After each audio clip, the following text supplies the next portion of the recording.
नमस्कार दर्शक बंधु पुणी थे मो चैनल को स्वागत करुच्ची।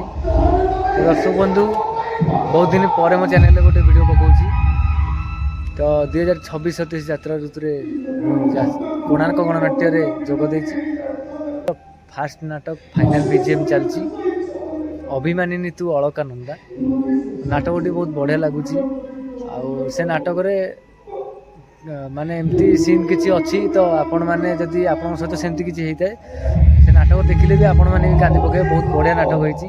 तो आज देखु से नाटकटा कौन है कौन नहीं से तो आपण मैंने कहे तो जमती आर वर्ष 2025-26 आपण मैंने द्रौपदी मो भाग्य नाम नाटक भल पाइबा देते सेमती ए नाटक भल पाइ दिंतु। ए नाटकटा बहुत बढ़िया होती तो आपण मैंने देखिले जानीपारे कोणार्क गणनाट्यर आखड़ा घर को आम ड्रोन साहाय्य देखा आसतु ऊपर केमती देखा जाऊँ कोणार्क गणनाट्य आखड़ा घर।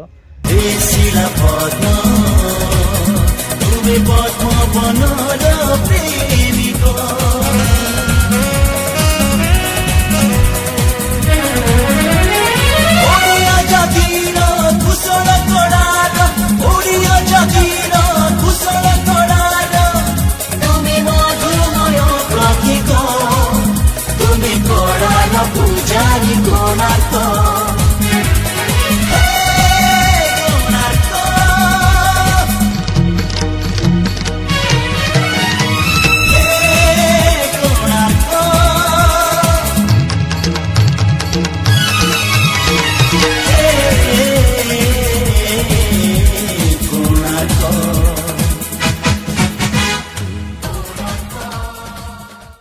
तुम नंदा भाई आसी हेलो भाई भाई नमस्कार मुन्ना भाई बहुत दिन पर दिखाई कैंसल पुलिस ए सब खोला खोली चलती ये नंदा भाई लाइट हेलो हाय नमस्कार नंदा भाई कौन वर्ष नाटक कह नाटक नाटक तो बढ़िया है देखला पर जानी परिबे कोन नाटक केमती कोन पूरा कांदी नाटक देखले फायदा कांदीबा न कांदे सेटा किछ नै नाटक देखले ही जानी परिबे। ये सब रेडी हो गलानी ये खाली चलियो नाटक ना अभिमानी मु अलकानंदा बढ़िया नाटक हमरो बढ़िया अछि समस्त अभिमान सत्य कौन कहते नाटक लोक देखाड़िया मंदिर जाओ बापा मां छाती रो छरुची लो आज भी अछि हातले समय बेला थाउ थाउ सुधरी जा बापा मां अमर चौकी प्रतिमा तांको ठरु बड़ केही तो नुह आज करूछु हम एतिकी अडी बाबा मां को बाई दियो ताई थैंक यू धर्मानंद सुमन सीमा। यहाँ पे बहुत ही महान इंसान है किशोर खंडवाल जी जो कि वो गाना यात्रा लिखते हैं डायरेक्टर भी करते हैं बट यात्रा देखने कभी जाते नहीं है।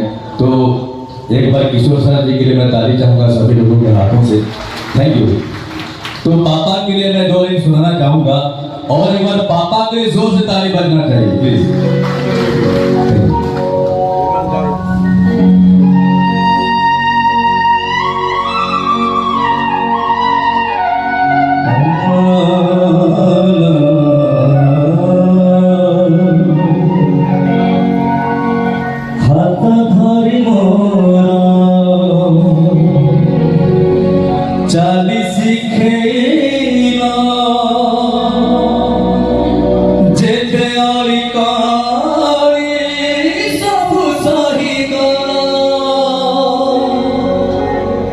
बापा बापा बापा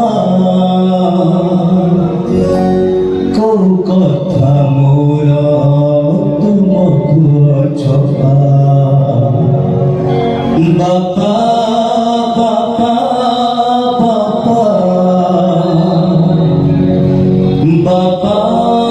बापा बापा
ବଡ଼ ଭାଇ ଭାଉଜ ଏମିତି ସବୁ କ'ଣ କରି ଚାଲିଗଲେ? ହଉ ଭୁଲ କଥା ସେ କହିଲେ ତମ ତ ଛୋଟ ପିଲା ହେଇକି ନାଉ ନା ବଡ଼ ହେଇଗଲାଣି କିଏ କୁଆଡ଼େ ଯିବ କ'ଣ କରିବ ଆମର ଅନୁମୋଦନ କ'ଣ ଦରକାର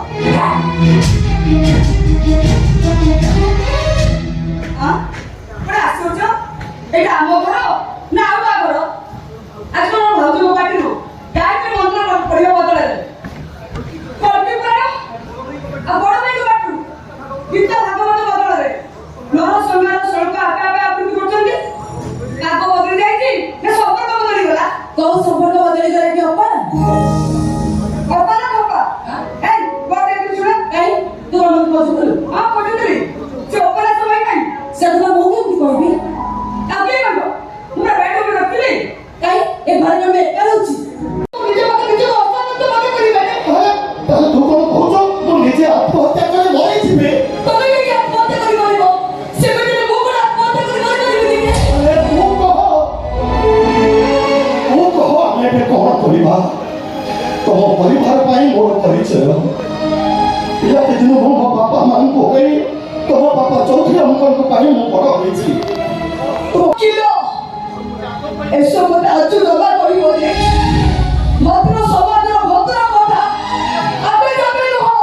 ଠିକ ଅଛି ତମେ ଯେମିତି ଚାହୁଁଛ ମୁଁ ଠିକ ସେମିତି ହିଁ କରିବି ଏକର ଜମି ଚାଷ କର କିନ୍ତୁ ତମେ ଜଣେ ମାଷ୍ଟର ଏ କଥା କେମିତି ମୁଣ୍ଡରେ ରଖିଥିବ।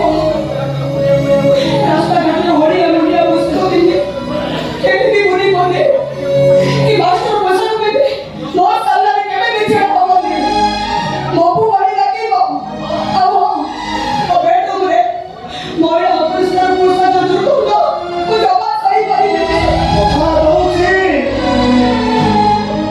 ଏଣିକି ମୁଁ ପରିଷ୍କାର ପୋଷାକ ବ୍ୟବହାର କରିବି ମୋ ବାହାଘର ପରେ ମୋ ବ୍ୟକ୍ତିଗତ ମଧ୍ୟରେ କେବେ ବି ହସ୍ତକ୍ଷେପ କରିବନି। ମୁଁ ତା ସହିତ ମିଶିବି ତା ସହିତ ହସିବି ତା ସହିତ ବାହାରକୁ ଯିବି ତମ ଅନୁମତିକୁ ମୁଁ କେବେ ବି ଅପେକ୍ଷା କରିବିନି। କିଛି ବି ପ୍ରତିବନ୍ଧକ ସୃଷ୍ଟି କରିବିନି ମୁଁ ମାଷ୍ଟର କି ଦଶର ପତ୍ନୀ ଭାବେ ମୁଁ ମୋ ଜୀବନକୁ କାଟି ପାରିବିନି।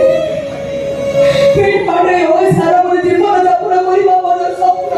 ମୋ ସ୍ୱପ୍ନକୁ ସାକାର କରିବା ପାଇଁ ମୁଁ ମୋ ନିଜକୁ ଉତ୍ସର୍ଗ କରିଦେବି ରୋଷେଇବାସ କି ଘରର ଅନ୍ୟାନ୍ୟ କାମ ତାର ସେ ଉପନ୍ୟାସର ମନକରଣକୁ ନେଇ ମୁଁ ଏବେ ନିଜକୁ କହିପାରିବି ତ ଅଭିମାନିନୀ ମୁଁ ବଡ଼ କାରଣ। ଥାଉ ଥାଉ ଥାଉ ଏଟା ଭୁଲି ରହ। ଏଇଟା ସେ ଉପନ୍ୟାସର କାହାଣୀ ନୁହଁ ଏଇଟା ତ ଜୀବନର ବାସ୍ତବ କଥା। ଉପଚାର ନାୟିକା ମୁଁ ନିଶ୍ଚିତ ହେବି। କ'ଣ ଶେଷ ହେଇପାରିବନି କାହିଁକି ନା ମୋ ଭିତରେ ଅଭିମାନ ଆସିଯିବ। କାହିଁକି ନା ଅଭିମାନିନୀ ମୁଁ ବଡ଼ କାରଣ।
କିନ୍ତୁ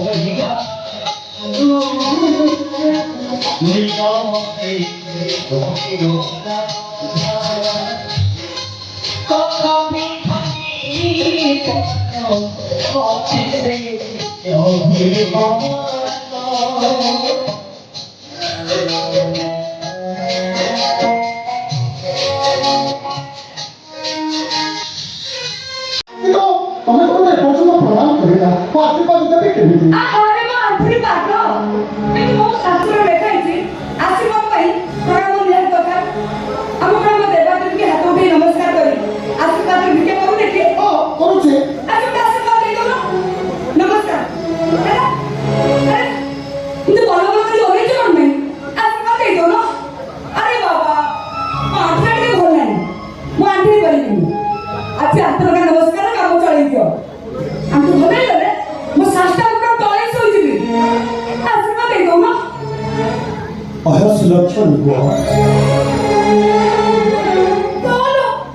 କଣ କହିଲ ତମେ କହୁଛ ତମ ହାତରୁ ମୁଁ ମରିଯାଏ ଭାରି ଧଳା ଶାଢ଼ୀ ପିନ୍ଧି ବିଧବା ବେଶ ମୋ ହାତ ସହିପାରିନଥାନ୍ତି। କିନ୍ତୁ ଭାଗ୍ୟରେ ଯାହା ଥିବ ସେୟା ହିଁ ହବ। ତମ ଆଶୀର୍ବାଦର କି ମୂଲ୍ୟ ଅଛି? କିନ୍ତୁ ମୁଁ ସତ କହୁଛି ସେ ବିଧବାର ଅସହାୟ ଜୀବନ ମୁଁ ଜମା ସହିପାରିବିନି ଆତ୍ମହତ୍ୟା କରି ମରିଯିବି। ତମେ ଅସହାୟ କଣ ପାଇଁ ହବ? ସେତେବେଳେ ତ ଆମ ପାଖରେ ଆମ ପୁଅ ଝିଅ ଥିବେ ନା। କଣ 10-12ଟା ଛୁଆ ଜନ୍ମ କରିବାର ଯୋଜନା କରିଛି? ହଁ ଘର ଭିତରେ ପୁରା କ୍ରିକେଟ ପୁରା ଖୋଲିଦବା ଆଉ ଗୋଟିଏ ପୁଅ ଗୋଟିଏ ଝିଅ। କେନେ ବୁଢା ବୁଢା ପୁରା ଗିଳି ପକେଇ ଖାଉ ବିଲକୁଲ ନାହିଁ। ସେ କାନ୍ଦୁରା ଛଡା ଗୋପା ଯେମିତି ରସ ଶୂନ୍ୟ ଭୋଗଣା କରିଛ ପୁଣି ବି ସେମିତି ହେଇଛି। ମାର ସୁଖ ଶାନ୍ତି ଅପହରଣ କରି ପୁରା ଅଚକ ଯିବ। ଆରେ ପିନ୍ଧୁ ନା ତୁ ଚଗଲି ଚପଳ ଛଡ଼ା ମଣିଷ ମୁଁ 12 ବର୍ଷ ଦୋଷ କରି ପିଇବି ଖାଇବି ତମେ ପୁଣି କମେଡି କରୁଛ। ଆରେ ସିରିୟସ୍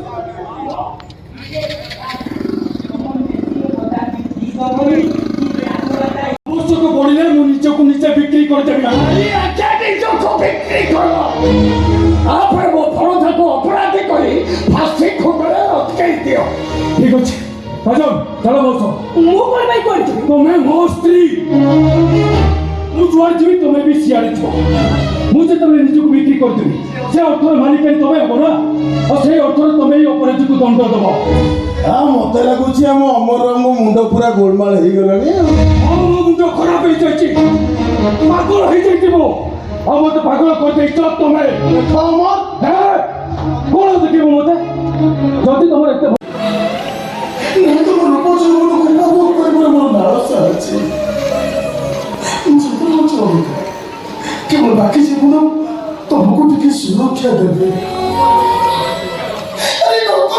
ଜୀବନ ତମ ଦୂରେଇ ନେଇ ତମକୁ ଟିକେ ସୁସ୍ଥରେ ମୁଁ ରଖିବି। ଭାବୁଛି ମୋର ଏଇ ସୁସ୍ଥତାରେ